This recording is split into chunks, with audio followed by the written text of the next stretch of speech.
raisonner comment des immeubles peuvent être autre chose que simplement ce qu'on appelle des collectifs, mais qui n'ont pas une identité. On avance encore. Voilà. Tout ça pour rester sur, finalement, alors, une image que je vais vous commenter, mais peut-être qu'on peut la laisser parce que c'est le Grand Paris, donc on change d'échelle. Si là, je vous ai parlé d'un immeuble, d'un bout de Cité Jardin, ou y compris d'un grand ensemble, là, on est à l'échelle de ce que j'imagine on va faire.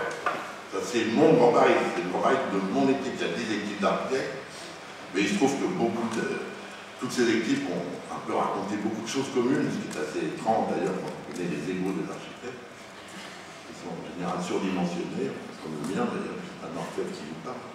Donc, mais on a quand même beaucoup de choses qui sont dans cette manière de réfléchir sur le Grand Paris, qui sont communes aux autres équipes d'architectes.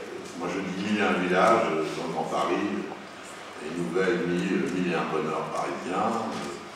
C'est qui l'italien dit qu'il faut que ce soit poreux, moi je dis qu'il faut que ce soit toujours relié. Là, de temps en temps on parle de rhizome, moi je parle de polarité nouvelle. Tout le monde raconte l'histoire d'un Grand Paris multipolaire, et quand vous fiez allusion au fait que je demande à ce qu'on mette les ministères et les grands lieux de pouvoir, les institutions culturelles en banlieue, c'est qu'évidemment je pense que dans ce territoire qui est maintenant, qui est dans celui que je raconte, 15 fois plus grand que le Paris actuel. Le Paris actuel, c'est 10 km sur 10. Le Grand Paris dont je parle, c'est 40 sur 40. Et pour les villes nouvelles, puisque vous en faites partie, moi je parle plutôt des villes nouvelles accroître leur rayonnement en tant que centre. En tant que centre satellite. On verra d'ailleurs si ça a du sens. Moi je crois que ça a du sens.